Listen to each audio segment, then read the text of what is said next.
accepted the idea of Kashmiri people deciding their fate by referendum or plebiscite. In fact, this was our proposal long before the United Nations came into the picture.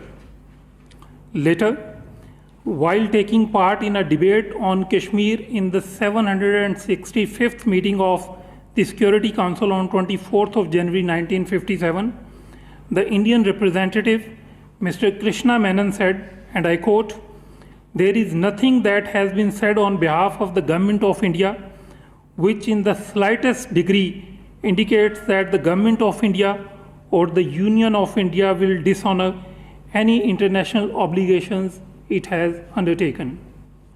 Regrettably, India blatantly backed out of its commitments, flagrantly dishonored its international obligations, and deliberately violated international law during the last 7 decades. In their messages on the Kashmiris' right to self-determination day, the President, the Prime Minister, and the Foreign Minister of Pakistan highlighted the grave human rights violations in Indian illegally occupied Jammu and Kashmir and urged the international community to ensure that perpetrators of these heinous crimes against humanity are held accountable.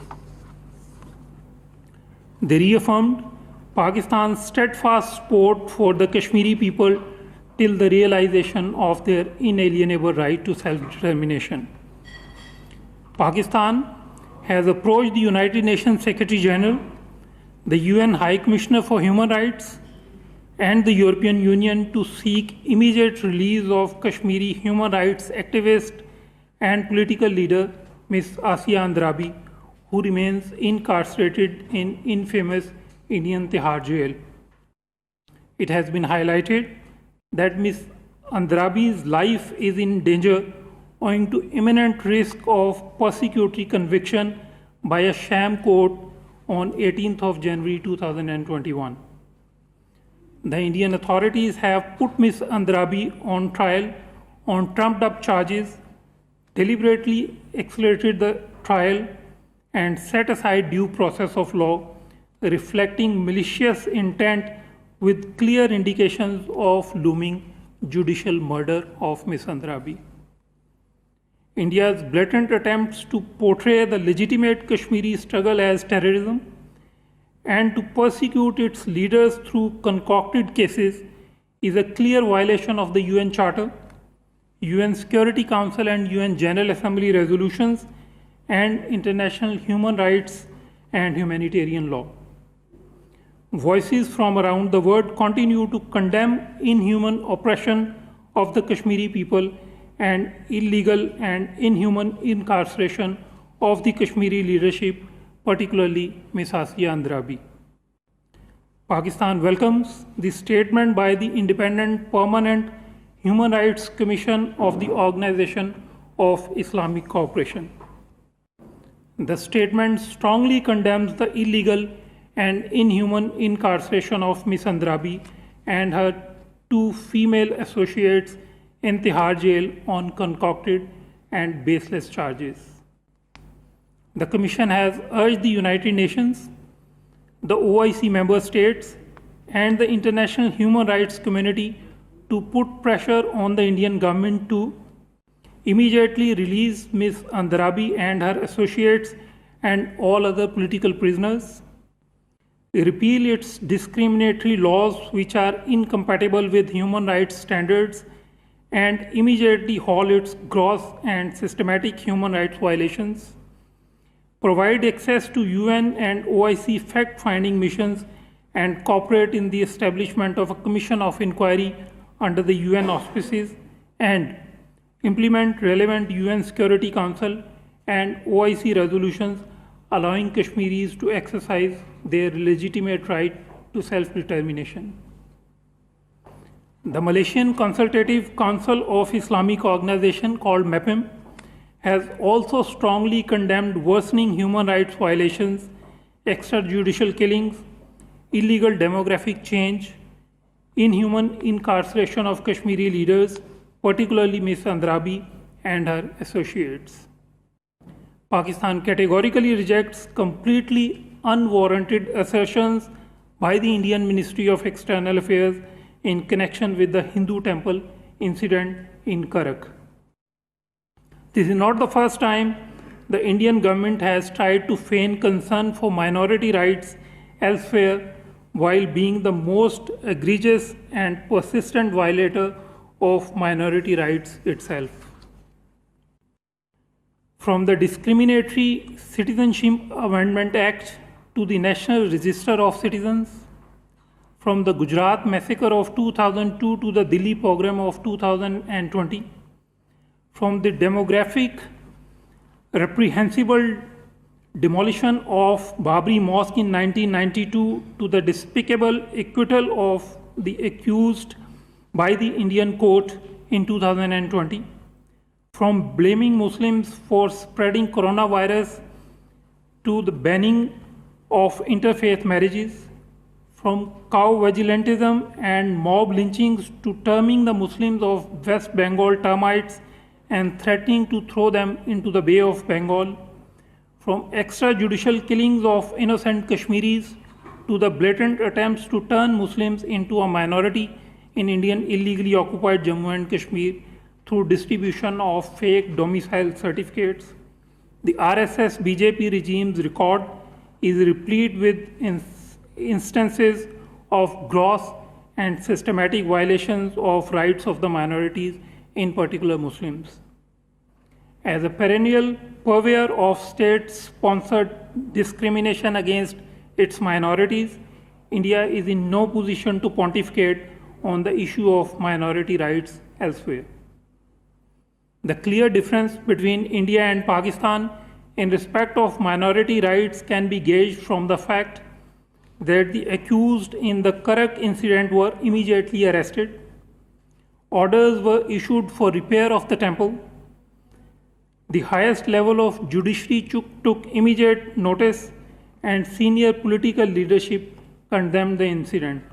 Whereas in India, blatant acts of discrimination against Muslims and other minorities continue to take place with state complicity.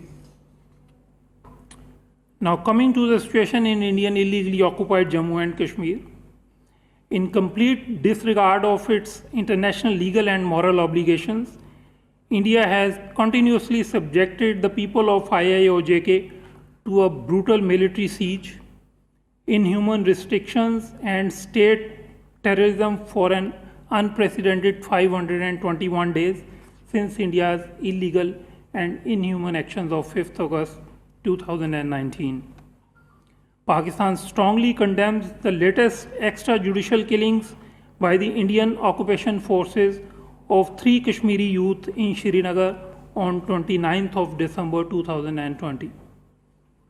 It is doubly inhuman that the bodies of the martyrs were not handed over to their families for a proper burial despite repeated appeals by the families. This is a new form of oppression that the Indian occupation forces are now resorting to in order to break the will of the Kashmiri people. They have not and will not succeed in this attempt. Pakistan welcomes the commencement of the second round of intra-Afghan negotiations in Doha. The two teams have made significant progress by finalizing the rules and procedures last month and have now reconvened to negotiate on substantive issues. We call upon both sides to remain constructively engaged and show flexibility in the negotiations for reaching an inclusive, broad-based, and comprehensive political settlement which would lead to lasting peace and stability in Afghanistan. We are hopeful that the two sides will prioritize working out a roadmap for reduction in violence and ceasefire in the negotiations. Pakistan reiterates its abiding commitment to a peaceful, stable, united, sovereign, democratic, and prosperous Afghanistan. Pakistan welcomes the decision by the Kingdom of Saudi Arabia and the State of Qatar to reopen the land, air, and sea borders between the two countries. We also appreciate other steps being taken by the countries of the Gulf Cooperation Council, which will contribute to resolution of outstanding issues between the countries of the organization, persisting for almost 4 years now. Pakistan lauds the positive role played by the Amir of Kuwait towards the resolution of differences between the countries of the GCC. Pakistan continues to accord high importance to its relations with GCC as well as its member states. The President of the National Assembly of the Republic of Djibouti, accompanied by a 12-member parliamentary delegation, visited Pakistan from 28 December to 3rd of January 2021. During the visit, the delegation called on the Prime Minister, the President, the Chairman Senate, the Speaker of the National Assembly, and other dignitaries. In his meeting, Prime Minister Imran Khan underlined the salience of Pakistan's Engage Africa policy, which aims at forging closer ties with the continent by expanding Pakistan's diplomatic footprint and deepening economic engagement with the countries in Africa. As part of his long-term focus on economic diplomacy and Engage Africa initiative, Foreign Minister Makhdoom Shah Mahmood Qureshi chaired a virtual envoys meeting with Pakistan's heads of mission in Africa. Underlining the shift from geopolitics to geoeconomics, the Foreign Minister emphasized the importance of economic diplomacy as a key component of modern diplomatic practice. The Foreign Minister encouraged the envoys to cultivate and broaden mutually beneficial trade and economic partnerships with the African countries. With this, I thank you, and I'm happy to take